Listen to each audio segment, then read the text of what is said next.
Meeting? Looks like 10 right now. Awesome. Good morning, everyone. We're going to wait a few minutes and see if others join. We had about 30 folks register to participate in this morning's presentation, so we're going to give it a couple more minutes to see if we can get that number a little bit higher.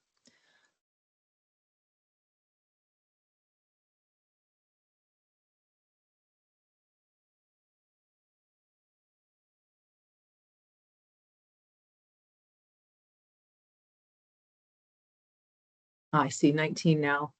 I'm going to give it another minute and then we'll get started. Start at 10:03.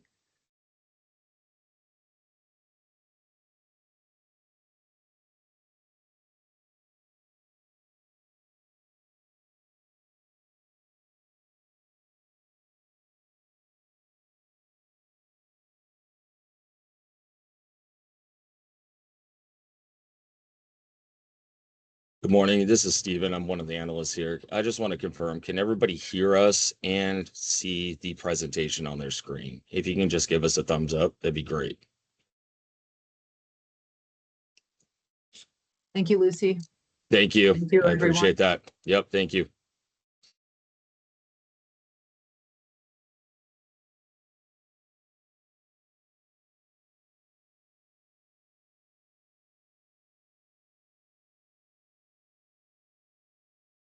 All right, well, the time is 10:03 and we wanted to welcome everybody to the Fall 26-27 Charter School Revolving Loan Fund Program webinar. This is for our fall funding round. And we wanted to note that we have about 15 to 20 million available for this funding round, depending on the outcome of our current spring funding round. Next slide. My name is Katrina Johansson. I'm the Executive Director of the California School Finance Authority. Joining us today to present is Will Jarrell, our Deputy Director. Colin Smith, Jeffrey Taylor, and Steve Thuring will be walking you through the program, the application process, disbursement process, loan agreement process, funding timeline, etc. Next slide.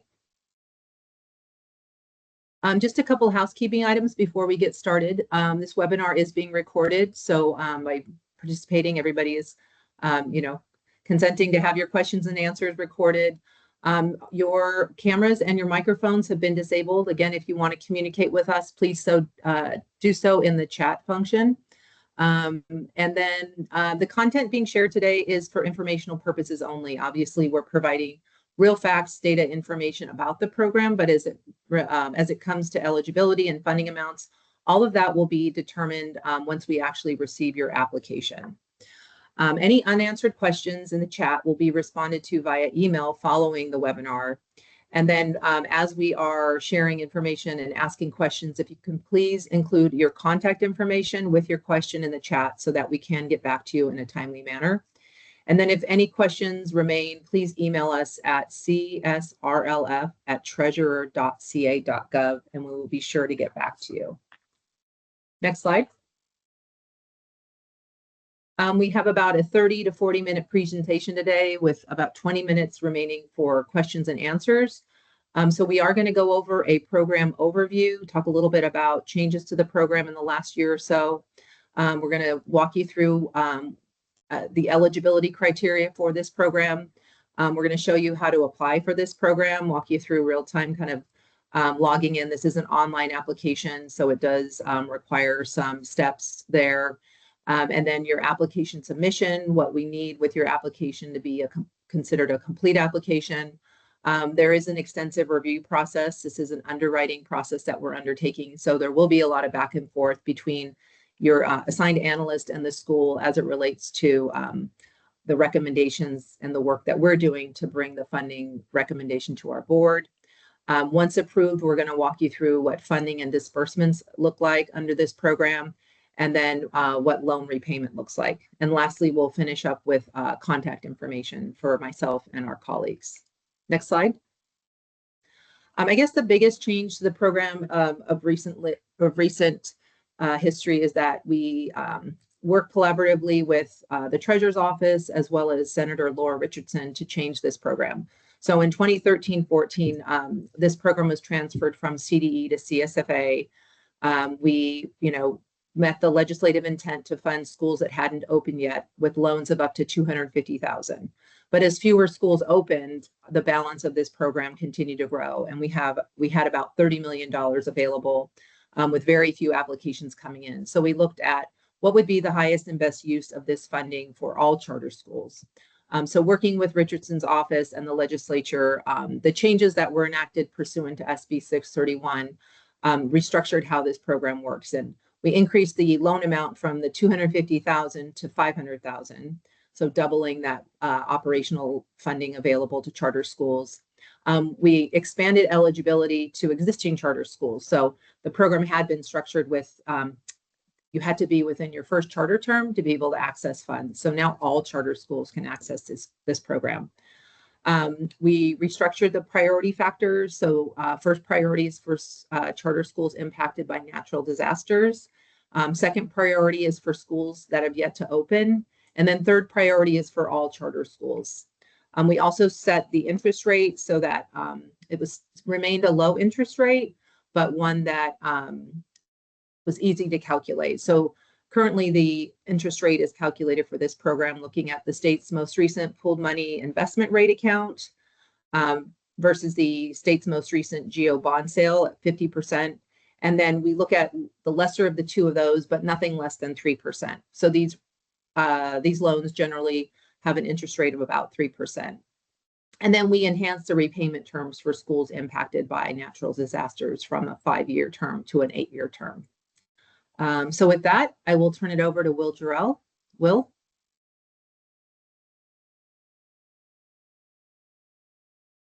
Thank you, Katrina. I have a few slides on eligibility. So first off, you have to be a charter school or have a chartering authority with a completed application. So that's the first step, complete that application. You need to have an approved charter petition or one submitted to the authorizer. Now that's just for initial eligibility.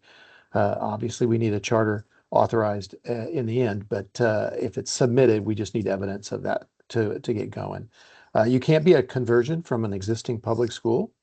Of course, have no material legal issues and have not previously received a program loan for more than $500,000. If you've already received RLF loan for less than $500,000, you can apply for the difference, but not above $500,000. Be compliant with all of our programs participated by the applicant or any affiliated entity with the applicant.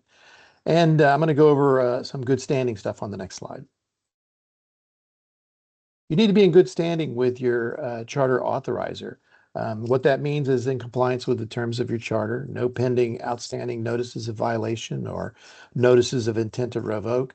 And the authority is going to rely on the information prepared by the chartering authority to be able to assess good standing through a good standing confirmation form. That's something that you'll need to make sure that we'll need to make sure we have. And if we struggle to get it, we may be in contact with you to reach out to your authorizer on that. But that's all I have. I'm going to pass it over to Colin. Thanks, Will. So now I'm going to walk through the application process and show you how to access the online application. The application will become available through the CSFA website beginning at 10 a.m. on August 31st, and the application deadline is at 5 p.m. on October 16th. Applications must be submitted online, and we strongly encourage that applicants not wait until the deadline to begin the process. If you encounter any technical issues or have any questions, please contact us early so that we have time to assist you. You can also use the QR code on this slide to access the RLF webpage. Next slide. Before starting the application, we recommend reviewing the application checklist. The checklist identifies the supporting information and documentation that will need to be provided as part of the application package. Using this checklist ahead of time can help make the application process much smoother and reduce the likelihood that we'll need to request missing information during our review. One thing I'd like to point out is items 9 through 11 on the checklist, which cover business or strategic plan, board information, and key staff resumes. These items may be satisfied by submitting the school's most recent charter petition, provided the petition contains the requested information. So before creating a separate document, we recommend reviewing your charter petition to see whether those items are already addressed. You can access the checklist by using the QR code shown on this slide. Next slide. All right, the main starting point for the application is the Charter School Revolving Loan Fund webpage on the State Treasurer's Office website. If you're using a search engine, this is how the RLF webpage will populate in the search results. And of course, you can access it using the QR code here. Okay, this is what the RLF webpage will look like. Once you arrive at the page, you'll find information about the current funding round, as well as the links and resources needed to apply. I'm going to walk you through the basic steps over the next few slides so you'll know what to expect as you go through the process. So once the funding round opens, you'll see a link labeled Program Application on the RLF webpage. Selecting that link will take you directly to CSFA's online application portal. The program application checklist will also be available on this page, so you can review the required documentation before beginning and submitting your application. Okay, when you reach the application portal, you'll first arrive at the login page. If you already have an account, you can enter your email address and password and request the security key needed to log in. If you're a new user, select the registration link at the bottom of the page to create an account. The important point here is that you'll need an account before you can begin and save an application. So as part of the login and verification process, the portal will send you a verification key to the email address associated with your account. This email will come from a treasurer.ca.gov address and will contain the key needed to continue. The key is time sensitive, so once you request it, you'll want to retrieve it from your email and return to the application portal fairly quickly. One recommendation for teams that are expecting to use more than one person to work on the application, we ask you to consider registering a shared or general organizational email address that appropriate team members can access. Because the verification key is sent to an email address associated with the account, this can help avoid delays if the person who originally registered the account is unavailable. If you do not see the email with the verification key in your inbox, please be sure to check your spam or junk folder. And once you receive your verification code, enter it into the field shown here and select Verify Account. After your account has been verified, you'll be able to continue with the CSFA online application portal and begin the application. So that completes the initial access and registration process. From here, I'm going to hand it over to my colleague, Jeff Taylor, to continue. Thank you, Colin, so much. Hi, everybody. My name is Jeff, and I am one of the program analysts. When you log into the system, you will find a list of CSFA programs. Please select the California School Revolving Loan Fund program from the list.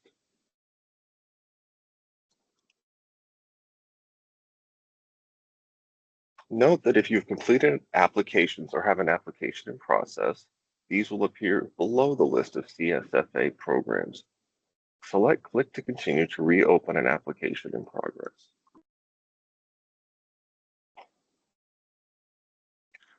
First, let's review these instructions.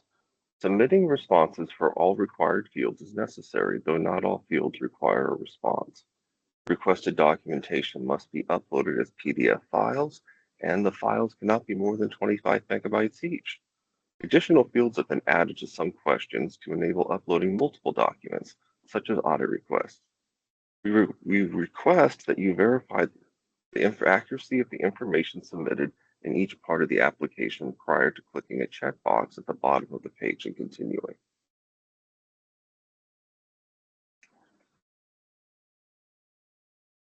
Submit only one application per school. Again, if more than one person will be working on the application, consider registering with a shared email to aid in receiving a key to log into the application portal. But do not forget to submit the application by the deadline of Friday, October 16th at 5 p.m. For guidance on completing the application, please review the program regulations on the CSRLF website or watch our soon-to-be posted application how-to video. Should you have additional questions while completing the application, please contact the team by email or phone. This is the initial page of the CSRLF application. I would like to bring your attention to the $500 application fee, which must be remitted to CSFA before the school's application is reviewed. Here you will find some general instructions and information on completing the application. Should you have additional questions on completing the application, please email us and include the school's name in the subject line. Again, remember to submit the application by the due date. There are two options to select from to begin an application. If you're applying for an existing charter school or a new charter school that has been assigned a CDS code, please enter that code into the field before selecting Continue. Note that you'll need to enter the code as a single string of numbers with no spaces or dash marks. For new schools without an assigned CDS code, please click No CDS code to start a new application. We are providing an abridged review of the application in the webinar today, rather than going through every question and page. Please refer to our soon-to-be posted Completing the CSRLF application video on YouTube to review how to complete the application process from start to finish. A link to this video will be posted on our website with other program links. Please take a moment to review your answers on each page to confirm the information provided is accurate and all documents are uploaded before checking this box. Again, a reminder that if you select back before selecting Save and continue, all information entered on this page will be lost. To save this page of the application and continue, please select the blue Save and Continue button. Here's an example of the bottom of page 5, the final page of the application. If you need to review the application or go back to a preceding page, please select Review/Edit Application. This will save what you have entered on page 5 and return you to the first page of the application, allowing for review of all information entered. Remember that selecting back before selecting Submit will cause all information on page 5 of the application to be cleared. When you are ready to submit the application, please select Submit. On submitting the application, you will no longer be able to return to it or make any changes. This is the application submission confirmation page. Please note the application identification number and include this with any emails to the team regarding your school's completed application.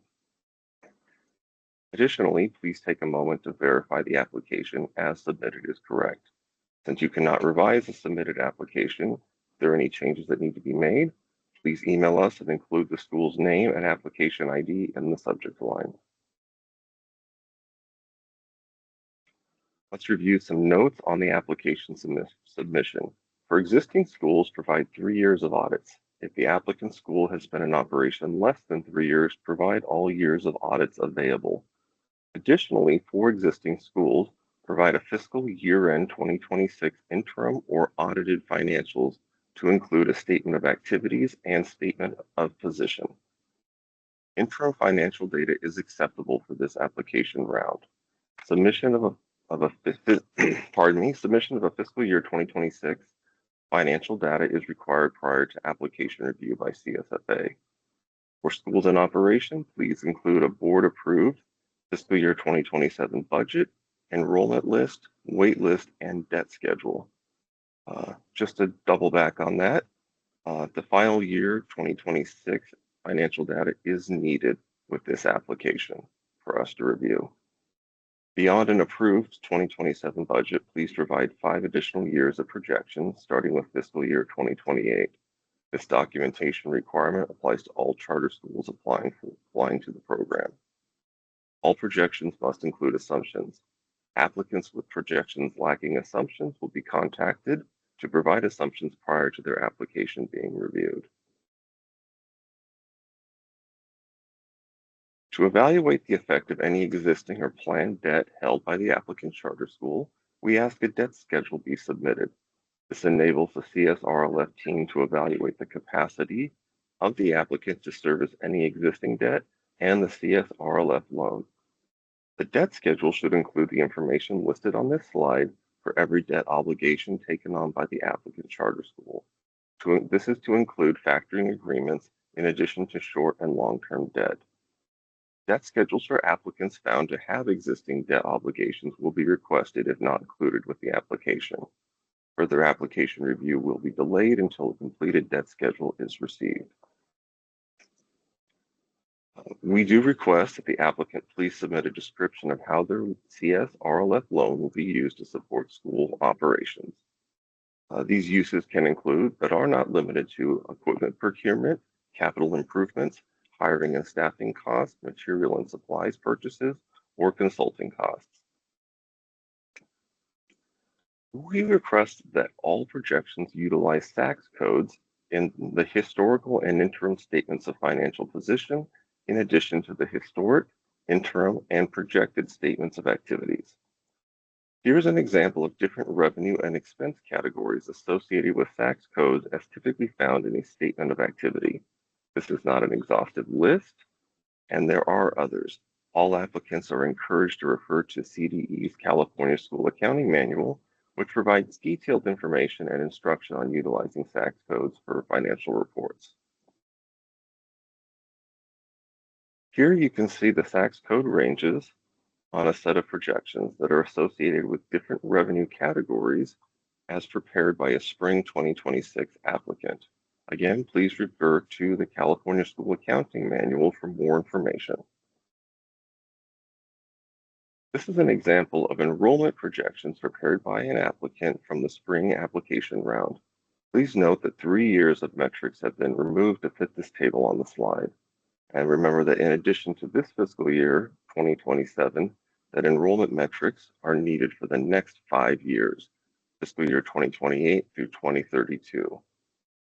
And they must be included with the school's financial projections.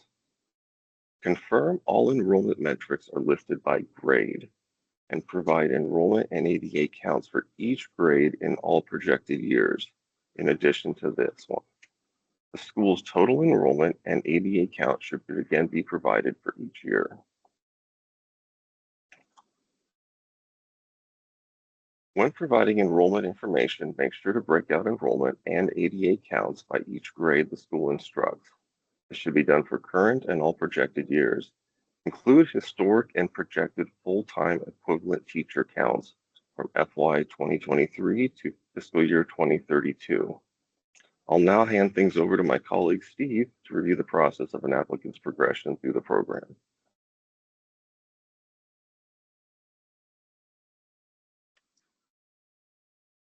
Thank you, Jeff. Hello, my name is Steve Thuring. I will be finishing up the presentation today. Again, the application submission deadline is Friday, October 16th at 5 p.m. No late applications will be considered. Again, if you have started an application and try to submit after that 5 p.m. deadline, the system will not allow you. So again, if you have started an application, you need to submit by the 5 p.m. deadline, or else it won't let you do it.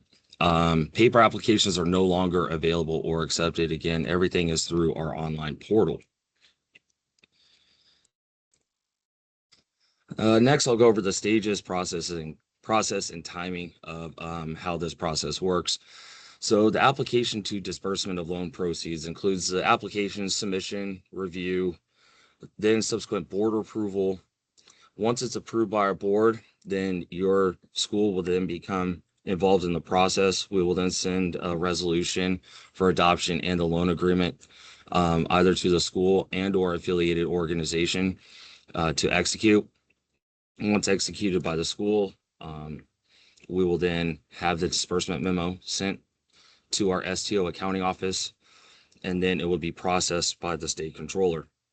A note for the state controller's office: this process takes 4 to 6 weeks. So just a heads up on how the disbursement of funds and the timing of that for your school. Review in the initial funding process. Once the application is submitted, we will review the application. Every school will get a email requesting for additional information. This is due to the IT limitations on our application portal. There will be items where we will be requesting to you in an Excel format that aren't allowed in the portal. So we will be sending you an email as well as any additional questions that we have after our initial review of the application. This process will contain multiple rounds of questions due to the review, and also is down to each applicant and or affiliated org. Once we review and everything looks good to go, we will then bring viable applicants to our board for approval.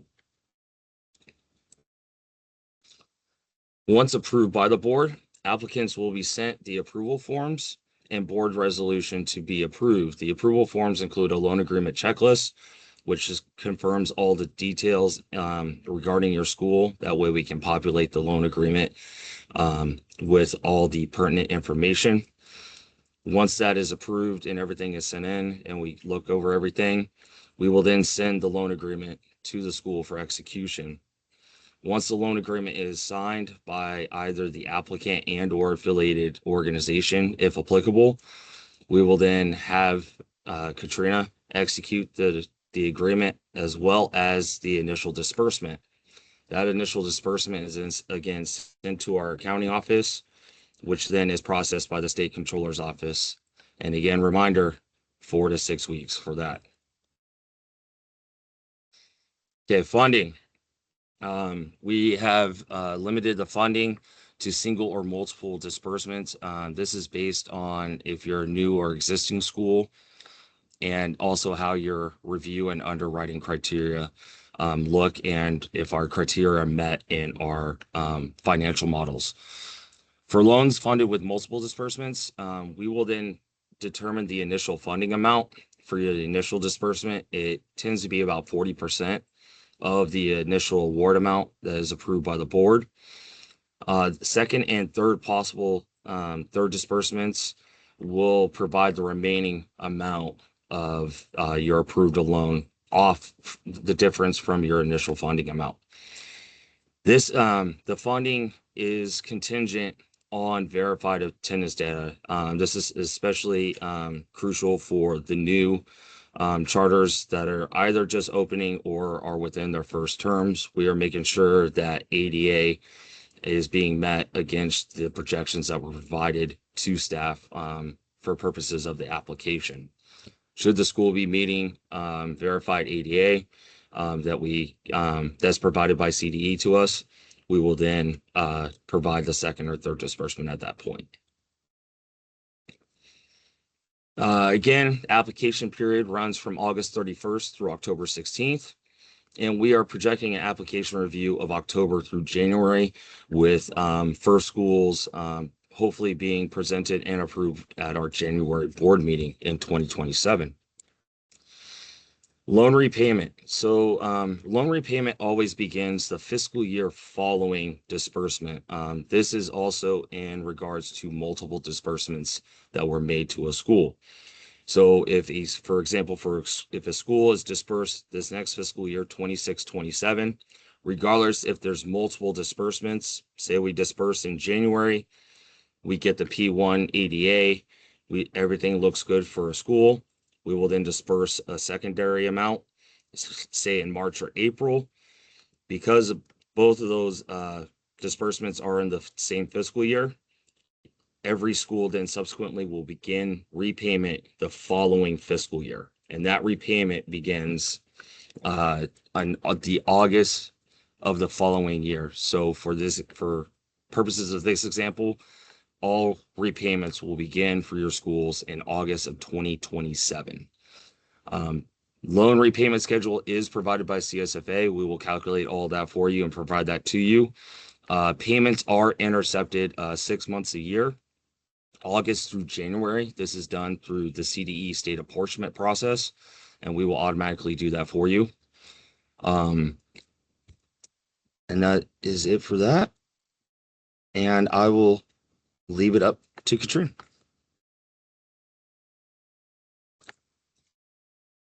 Thanks, Steve. Thanks, everyone. So we provided our contact information. As we mentioned, we cannot accept late applications, so please get started on ensuring that you are registered through the portal and can submit an application. Again, there will be some back and forth once the application is received as we do our underwriting process. However, we do request that all items listed in the application are submitted. It looks like we've had a few questions, but Will has been answering those. So we're going to keep this open for a bit so that we can review questions and receive any comments. Can you pay off a loan early? Yes, you can. Yeah. No issue there. But again, this is a very low cost loan intercepted at the state level. So there's, an ease of repayment. So, again, we don't see a lot of that, but yes, it is possible to prepay the balance of this loan. And then just for others, if you didn't see it, there's no barrier to being an SB 740. SB 740 is a facility program, so there are some prohibitions against being in multiple facility programs, but as this is more of a working capital operating funds program, there is no prohibition. And actually being in 740 actually helps cash flows as we're looking at things like debt service coverage. So we will be looking at all your revenue sources, whether it's a grant through CDE, the CSP grant. So, we will be looking at all sources of revenue coming into the school.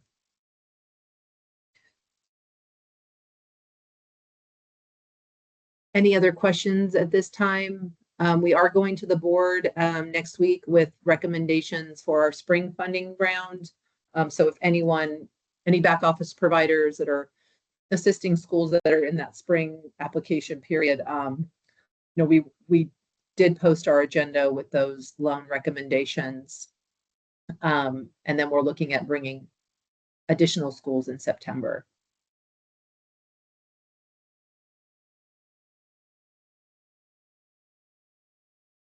Any other questions at this time, or did folks want to go ahead and reach out to us independently? Maybe we'll keep it open for another 2 to 3 minutes. Will? That sounds good. Other than that, thanks everybody for being here. If you don't have any questions, we'll stick around for anyone who does. Lucy asked a question in the Q&A, which is appropriate, not in the chat. She asked, in the event a school doesn't get the loan approval, the 500 fee be reimbursed? And the answer is no, that's to offset staff time, Ms. Perez, to do the loan underwriting. So that $500 is not reimbursable.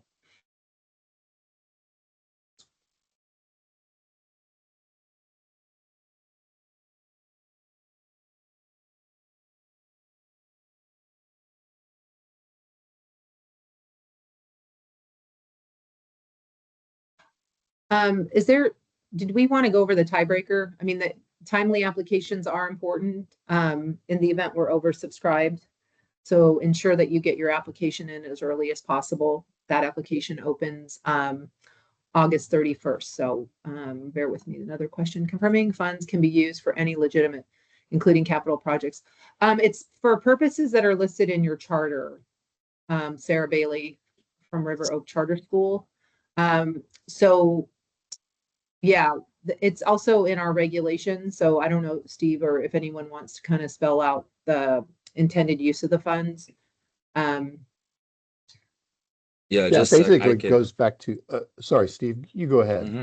You go ahead. No, go for it, Will. Go for it, Will. It basically goes back to anything that is approved in your charter related items are okay for spending the money on. It's like Katrina said, it's working capital, but it has to be part of your charter school's charter.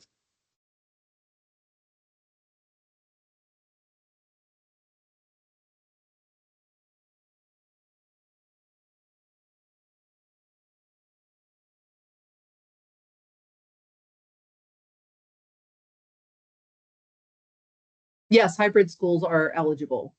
This Yes, is not absolutely. a site-based, non-site-based consideration. Yeah, even purely online schools are eligible.